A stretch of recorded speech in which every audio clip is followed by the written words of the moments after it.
Hi, I'm Xavier Foss Miller, local judge. With me today is Joe Dyer. Pleasure to have you on the show. Thank you, Eric. Welcome to Deck Text. Now, we got a special episode because this is going to be related to your Vintage 101 article on MTG Goldfish, right? Yep. So let's slip into something a little bit more comfortable. All right, let's do it. Isn't that nice and orange? Yeah, Look at it looks It's great. so pretty. So today we're going to be talking about Vintage Survival. Now, I don't know a lot about this deck, actually. So you're going to have to tell me, what does this deck do? All right. Exactly. So Vintage Survival is technically a combo deck. Mm-hmm. It operates on the pillar of Bazaar of Baghdad. Okay. Bazaar Very of powerful Baghdad, tap, draw 2 cards, discard 3. Mm-hmm. And really what this deck wants to do is it wants to turn on the card Hollow One. Okay. And Hollow One, as we all know, is the card that when it costs less for each card that you have discarded or cycled that turn. Okay. And Bazaar turns on Hollow One. By It makes it making completely free. Yes. That's nice. So, but part of the deck as well also hinges on the card Survival of the Fittest. What does that card do? Survival of the Fittest is a 2-mana enchantment that says you pay a green and discard a creature card from your hand and go get a creature card from your library and put it in your hand. That seems pretty good. And one of the primary cards that you want to be looking for there is Vengevine, because Hollow One will turn on Vengevine as well. I love modern combos in Vintage. Yeah, and so this deck plays a lot of really strange toolboxy creatures. It really looks kind of like it doesn't really line up well on paper, but once you actually are deep into the deck, actually playing the deck, you kind of get a basic understanding of what the best lines of the deck are and that sort of thing. Absolutely. It really comes out in the play of the deck. Okay. So why would you play this deck over other Vintage decks, the only other Vintage deck being Workshop?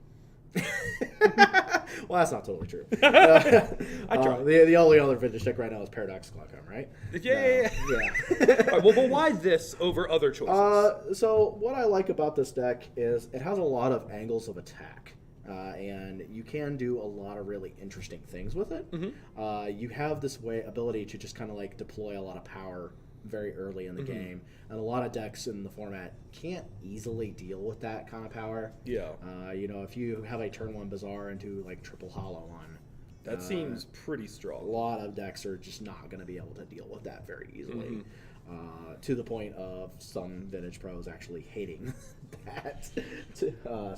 Absolutely. But then you also get cards like, with Survival, you get the ability to kind of have a toolbox available, so you can go get silver bullet creatures that answer certain decks. I am seeing a lot of one-ofs in this list. Actually, you know what? Let's go to the deck. All right. So, up in the top corner, we're looking at Basking Rootwalla. I haven't seen this card in a hot minute. It just got reprinted in Ultimate Masters. Yes, it did. What does this card do? So Basking Rootwalla is literally just what it looks like. It's a 1/1 for 1, but if you madness it, i.e. you're discarding it for whatever reason, you can pay 0 and cast it. That's pretty good. And it has an ability of pumping itself for +2/+2 until end of turn, but you can only activate it once each turn. And that combos very well with the Bazaar of Baghdad. Yes. You can discard Basking Rootwallas. The other really nice thing about Basking Rootwalla in this deck is that because you're madnessing it, you are casting it. So it triggers Vengevine. Oh, that is really good. So that's one of the biggest reasons why the deck runs that. Okay. Moving forward, we have Legacy Banned card Deathrite Shaman. Yep. I feel like that's a fairly self-explanatory card. Yeah. Things that should be restricted in Vintage are run as 4-ofs. Yeah, so Deathrite Shaman is fairly relatively actually new to this version of the list. A lot of the lists used to play a couple Deathrite Shaman and also Noble Hierarch to have a mana dork on turn 1. Basically, that's what it boils down to. Having that mana dork on turn 1 allows you to kind of do some stuff on turn 2 if you need to with Survival. This deck is very mana choked sometimes on green mana. I can kind of see that. There's a lot of green, but not a lot of green sources. Yeah, so having mana dorks really helps that whole thing. But one of the reasons why we've kind of shifted to Deathrite Shaman over Noble Hierarch is this deck has been evolving a lot. Okay. This deck started actually legitimately this year. Really? This deck started in March of this year. This was something that nobody had really thought of doing before in Vintage until Hollow One kind of became a card, and they realized how good it was with Bazaar Baghdad. And somebody was like, well, what if we build a shell around this? That seems pretty good. And so ever since this deck started, it actually rose to a bit of prominence via the Team Vintage Super League. Okay, where Athena Froelich played it on Team Vintage Super League. Wow. And it went through a couple iterations there. But the guys on the Mana Drain have been working on this deck non-stop. That seems pretty exciting. So we used to play Noble Hierarch because we were playing cards like Thalia, Guardian of Thraben in the deck. But now that we've moved on to cards like Leovold, Emissary of Trest, Deathrite Shaman has kind of taken over as the default mana dork in the deck. That makes a lot of sense. Moving on, I'm noticing we got a couple one-ofs here. We got an Elvish Spirit Guide, a Phantasmal Image, Squee, Goblin Nabob, and the Trigon Predator. Squee is great. Going and looking at a couple of the other one-of creatures, we have one of Wonder a little further down, and we have those Leovolds. And these seem to be like the toolbox that you're talking about there. Yeah, that's your toolbox. Elvish Spirit Guide is a mana source you can fetch with Survival. So that's actually really cute. You can pay a green mana, pitch a card, fetch Elvish Spirit Guide, exile Elvish Spirit Guide to add a green mana, to pitch another creature card to go get something else with survival. So that's a really, really strong combo. Squee is a repeatable survival target. Because you can just get him back on your upkeep and then survival him again. I love Squee-based combos. It's one of my favorite things in the world. Phantasmal Image is whatever you want it to be. Because, there are decks in the format that play things like Blightsteel Colossus. So, I'm one of those people. So if somebody tinkers into a Blightsteel Colossus and doesn't have a Time Walk or something like that to follow it up with, oh, look, I have my own Blightsteel Colossus. Thanks. Past that, we have 4 Vengevine, 4 Hollow One, and we were talking about that. That's kind of the main damage engine of the deck. That's the big combo that you really want to get going. You want to get your Hollow Ones in play. You want to trigger your Vengevines, all that sort of thing. So then looking forward, we have our pieces of power. We have only the on-color Moxen. It looks like a Lotus. Then you have a Recall and Ancestral. Or an Ancestral. We have an Ancestral. I'm sorry, I don't play a lot of Vintage. Turns out it's hard. And then a Time Walk. Yep. And that seems pretty boilerplate. I don't really feel like we need to be talking about power in a Vintage deck. Pretty common to see. Even before, that's actually a relatively new thing for this deck too, for this version, to only be playing the on-color Moxen. As opposed to all 5? As opposed to all 5, because it did used to play all 5. Because you played more white cards in the deck. Because we played Thalia and stuff like that, so you needed a Mox Pearl to be able to... That actually makes a lot more... Well, I mean, if you're cutting a whole color, then you don't really need a cut piece. And then we have a Fluster Storm, pretty basic deck card. Deep Analysis. Now, I, as someone who doesn't play Vintage, which I assume the vast majority of our audience doesn't play Vintage regularly, why do we play Deep Analysis over another card that could fit in that slot, like Anticipate or something like that? The flashback, mainly. Yeah, because you're probably more than likely going to mill it with Bazaar Baghdad. That makes some sense. So it's just a 2 mana, draw spell at that point. Pay 2 life. Is it pay 2 life or is it? I believe it's some amount of mana and some amount of life. We have very. You can't really see from where you're sitting, but we have very bad resolution paper copies of the deck. It's just like the home viewer experience normally. After that, we have some mental missteps. Again, very obvious. The survivals, which are the core of the deck, we've talked a lot about. Force of Will, we've talked a lot about, and then the mana base. But Bazaar Baghdad, we've talked about a little bit. You have 6 dual lands, 5 fetches, and a Singleton Forest. Why?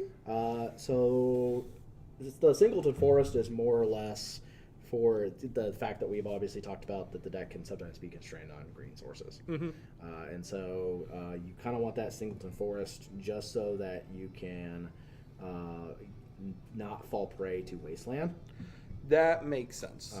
But also just so that, there are Occasionally, you will occasionally run into decks that play Blood Moon in the format. There is a mono red prison deck in the format. Yeah. So, having a, basic source is generally always good. It's strange to think about a format that plays a lot of non-basics, but a lot of vintage decks actually have a lot of basics in them. If you look at a lot of like the Xerox decks, and Paradox Glaucom, for example, plays a lot of basics. Makes sense. So, well, let's move on to the sideboard. Pair of Assassin's Trophies. I love it. I love seeing standard cards in Vintage. I think that it really works really well in Vintage because of the fact that there are a lot of decks that don't run a lot of basic lands, like Workshops, Dredge, that sort of thing. Opposing survival decks are going to have a problem, with it. So your mirror match, that sort of thing. Oath of Druids doesn't really play a ton of that's super fair. Basics. So being able to blow up their Forbidden Orchard or something like that. I'm pretty sure my list runs 0 basics and entirely too many rainbow lands. So it's a good card. It's a very, very good tool to have available. So it's just a very interesting card. Next up, I'm not quite Energy recognized. Flux. Energy. I have no idea what that card does. Energy Flux gives all the artifacts in play a upkeep cost of 2. Oh, that's really good. And it's super good to resolve that against shops. Yeah, I wonder why. Because all they play is artifacts. Now, granted, like if they have something like a Tolarian Academy or something, they can draw out of it. But like usually, Energy Flux is usually fairly lights out against Workshops. That's pretty good. After that, we have some Containment Priests. Those are pretty obvious. Those are going to be for your matchups like Dredge. That's a big thing about Dredge. It's also going to be here for matchups like Oath. Yep. So preventing them from getting an Oath creature. Is Show and Tell really a thing in... Oath is the Show and Tell event. Okay. That makes sense. There really doesn't exist a Show and Tell in Vintage. Okay. You are the expert here. I'm merely the casual player. One of the cool things about Containment Priest that I really like in this deck is the fact that Containment Priest gets cast. So if you manage to get a couple Vengevines in your graveyard, and Containment Priest is the second creature spell that you have cast, it will trigger your Vengevines and they will enter play because Containment Priest hasn't entered the battle. Ooh. So that's a really cool trick you can do with the deck. I like that. So that's very interesting. After that, we have Mindbreak Trap. Whenever they search, you mill them 13. No, Mindbreak Trap is the if your opponent has cast 3 or more spells this turn, you pay 0, and it's exile any number of target spells. I'm thinking of Archive Trap. Yes. Yeah, right. So Mindbreak Trap is for like your Storm matchups. That makes sense. Or possibly Paradoxical Outcome, although it's not going to be as great versus Paradoxical Outcome because more than likely they're going to have numerous ways to kind of win the game. Although a lot of the lists now for Paradoxical have shifted more back to playing Tendrils of Agony as their main win condition. Yeah. But they can also just play Monastery Mentor and kill you with Monastery Mentor. So Mindbreak Trap's good in that scenario, but it's not like your end-all be-all because they can counter it too. I'm going to skip the next card because I just want to mention Null Rod. It's a very straightforward card. No one really need to talk about that. It just shuts off our it's again shops. Yeah, I feel like a lot of this is shops. Actually, Null Rod, the presence of Null Rod in a lot of vintage decks these days actually has nothing to do with shops. Really? It actually has all to do with Paradoxical Outcome. Because Paradoxical Outcome, the way that deck works is it needs to be able to float mana off of its artifacts in order to be able to get ahead of the game when it casts Paradoxical Outcome. Okay. You don't want to be casting Paradoxical Outcome and not having any floating mana. That makes a lot of sense. Because if you're doing that, you're probably in a bad position. Okay. So that's actually one of the reasons why Null Rod has even shown up in Workshops lists as a sideboard card. Because that's one heck of a statement. Yeah, because Paradoxical Outcome exists in the format. Okay. So this deck actually used to run, and again, like we've said before, we've shifted more from a white base build into more of a bug red base build. Yeah. And in the white base build, they used to actually run Stony Silence in the main because of Paradoxical Outcome. Okay. But I think a lot of the problems in the main now with this version are solved mostly by Leovold. because Leovold is kind of lights out for. Yeah, that makes a lot of sense. So last card on the sideboard, Ravenous Trap. Yep. I have no idea what this card does. Ravenous Trap is if your opponent had 3 or more cards enter their graveyard, you can pay 0, and you exile all the cards in their graveyard. And that's a little bit more efficient than, let's say, what you'd see in other formats like Relic of Progenitus, or God forbid, a Tormod's Crypt. Tormod's Crypt is actually one of the gold standards of Vintage anyways. Really? So, yeah. Tormod's Crypt is one of the best ways of answering. I feel like I'm learning today. I play shops pretty often, and in my shops list I play 3 Tormod's Crypts and 4 Grafdigger's Cage, because you just want to be able to shut off. Absolutely. Yeah. You really can't play Grafdigger's Cage in this deck. It's very difficult. Yep. All right. Okay. Well, let's. Oh no, you can finish your thought. I'm sorry. Oh no, fine. Yeah. I guess that's kind of like all the different cards. What do you have to say? Like, what is it like? Your closing arguments for why people should pick this deck up, as opposed to something else. I like this deck because I think it's a very interesting just way to play. It has a lot of accelerative plays. You do have to kind of figure out, what the lines are. It's a very difficult deck to play. Yeah. So if you like something that has a little bit of difficulty, then it can be very, very strong if you spend the time learning it. Absolutely. It's also fairly excessively inexpensive on Magic Online. Yeah, it looks like it would be pretty straightforward to put together. So, that's the biggest thing it has going for it. Awesome. A lot of the cards like Vengevine just got reprinted in Ultimate Masters, so those are going to go down in price. Yep. I'd say honestly, your biggest, most expensive thing you're going to have to buy out of this deck on Magic Online is going to be your Force Wills. That makes sense. And that's just because they're probably the most expensive card there. Yeah. Bazaars are nothing on Magic Online, a couple tickets a piece. So that makes sense. So maybe your Containment Priests, I don't know. Those also just got reprinted. Those just got reprinted. Yeah. Assassin's Trophy really has gone down in price a lot. The rest of the sideboard is really nothing. Null Rods aren't that expensive. Yeah, so this is a pretty accessible way to get into vintage on Moto. Absolutely. Yeah. All right, well, Joe, thank you very much for being on the show and letting me do this for you. You can find Joe's articles on mtggoldfish.com, which is probably where you're watching this video, actually, on the embed, hopefully. That would be the most quality thing in the entire world.